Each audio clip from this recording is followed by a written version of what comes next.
Good day, ma'am. I'm Angeline Fernandez, and the topic that I will discuss today is all about some techniques in beginning the editorial.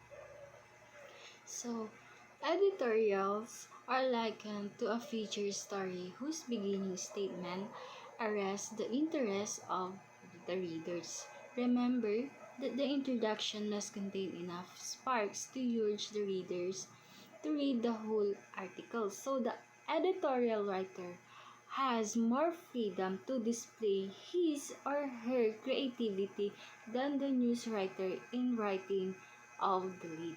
So we have 10. So the first one is emphatic statement or maxim.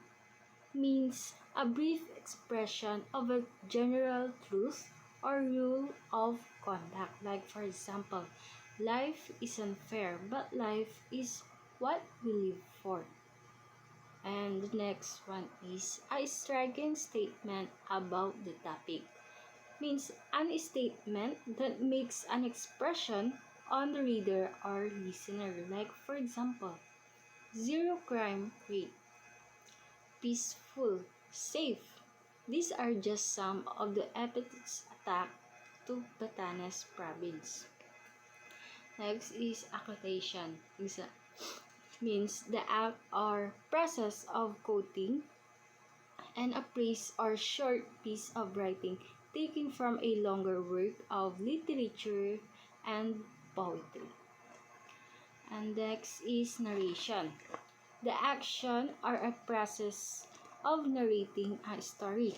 For example, the 25th of April marked seemingly job interview of the presidentials as they engage in the third and last round of debate in Pangasinan.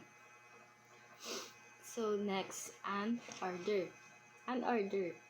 An means an authoritative command, direction, or instructions. For example, stop media killings.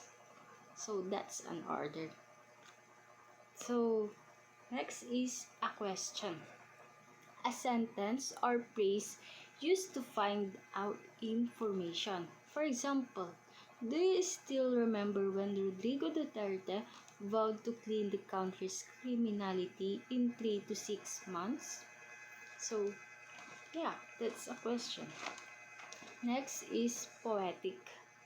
Poetic means is an adjective that describes things that are characteristics of poetry or that have qualities commonly found in poetry. And it can refer to language, images, or expression that are imaginative. For example, as the election nears, many Filipinos are still small boats tossed by the wind, yet innocent that half a kilometer away is a waterfall that may wallow them down to perpetual poverty. They need to say no to boat buying. So next is prophecy. A prediction or a statement that say what is going to happen in the future.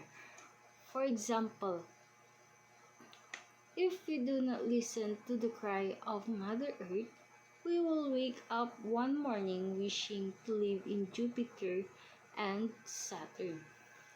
So next is reaction. An action performed or a feeling experienced in response to a situation or event.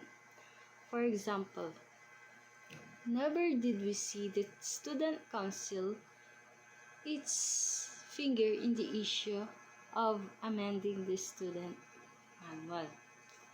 So last, analogy.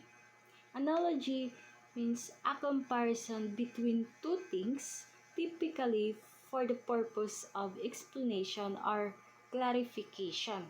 For example, like a stern ball cleaner, the newly elected president of the student council is trying to clean up the controversies attacked to the organization. So, that's all my report. Thank you.